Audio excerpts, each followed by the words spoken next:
ជំរាបសួរលោកគ្រូតាលោកយាយលោកគ្រូអ្នកគ្រូនិងពុទ្ធបរិស័ទខ្មែរទាំងអស់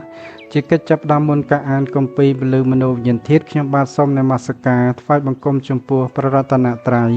ព្រះសម្មាសម្ពុទ្ធព្រះទេវៈទាំង8ព្រះអង្គព្រះគ្រូដាសេរានរណ្ដាលោកគ្រូតាធម្មីចារព្រំកេសា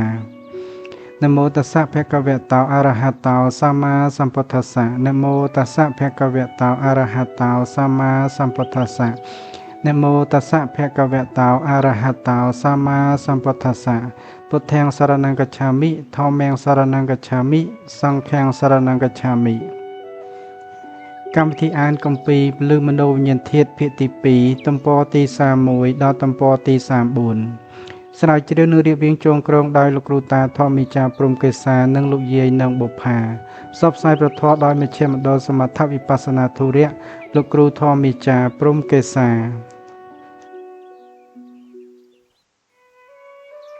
ស្នាមគំនុះទី25វិបស្សនាវិបស្សនាគឺការធ្វើឲ្យកើតមានបញ្ញាមើលឃើញការពិតតាមសច្ចធម៌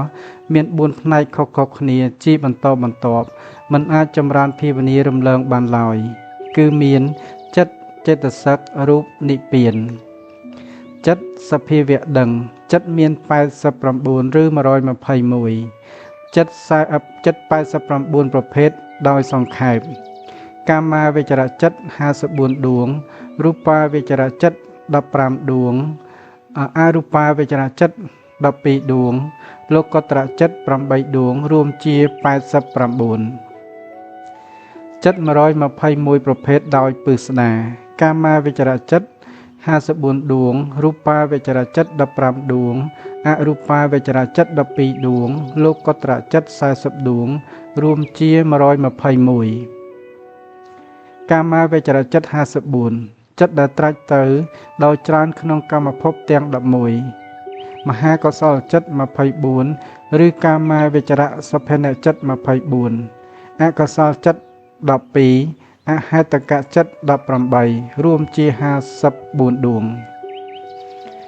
រូបាវិចរចិត្ត15ចិត្តដែលត្រាច់ទៅដោយច្រើនក្នុងរូបភពរូបាវិចរកុសល5រូបាវិចរវិបាកៈ5រូបាវិចរកិរិយា5រួមជា15អរូបាវិចរចិត្ត12ចិត្តដែលត្រាច់ទៅច្រើនក្នុងអរូបភព4ជាន់អរូបាវិចរកុសល4អរូបាវិចរវិបាកៈ4អរូបាវិចរកិរិយា4រួមជា12លោកតរចិត្ត8ចិត្តដែលឆ្លងចាក់លោកឬកំពុងឆ្លងចាក់លោកនេះកុសល4វិបាកៈ4ឬក៏មគ្គ4ផល4រួមជា8ចិត្តជាសភាវៈធំជាស្ដេចក្នុងការគិតរបស់សត្វលោកដែលរស់ក្រោមអំណាចកម្មចេតសិកជាសភាវៈកើតឡើងព្រមជាមួយនឹងចិត្តហើយរលត់ទៅវិញជាមួយនឹងចិត្តដើម្បីបញ្ជាក់អំពីលក្ខណៈនិងគុណភាពរបស់ចិត្តដែលមានអាក្រក់ល្អសខ្មៅសុខទុក្ខជាដើមចិត្តសិកមាន52ចែកចេញជា3គឺអញ្ញសមានាចិត្តសិក13ជាទូទៅអកុសលចិត្តសិក14អាក្រក់សុភនៈចិត្តសិក25ល្អរូបជាទុក្ខជារបស់ពុកផុយកាលបើរូបកើតហើយក៏ប្រែប្រួលទៅនិងវិនិច្ឆ័យទៅនៅទីបំផុតរូបមាន28គឺឧបាទយរូប24ហតយវត្ថុរូប1ជីវិតរូប1អាហាររូប1ភាវៈរូប2វិសយៈរូប4ប្រសាទរូប5វិការៈរូប3បរិច្ឆេទរូប1វិញ្ញត្តិរូប2លក្ខណៈរូប4មហាភូតរូប4ដីទឹកភ្លើងខ្យល់ភាវៈរូប2ប្រុសស្រីវិញ្ញត្តិរូប2កម្រើកកាយកម្រើកវាចាវិការៈរូប3រហ័សរហួនទន់ភ្លន់មិនខ្ជិលច្រអូសវិសយៈរូប4ចរិតលក្ខណៈរបស់មនុស្សលក្ខណៈរូប4ដំបូងបន្តចាស់ក្រមគ្រាមិនទៀងគោចររូប4រូបសំឡេងក្លិនរសប្រសាទរូប5ភ្នែកត្រចៀកច្រមុះអណ្ដាតកាយរូបមាន5ពួកធំ 1. រូបសមុទ្រទេសដោយសង្ខេបឧបាទយរូប24មហាភូតរូប4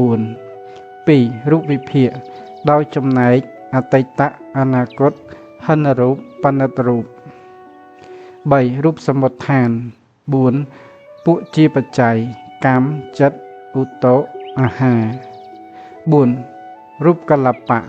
ជាពួកជាក្រុម 5. រូបបវត្តកកម្មៈ 4. កំណើតក្នុងសុទ្ធក្នុងពងដង្កូវប៉ើងទៅកើត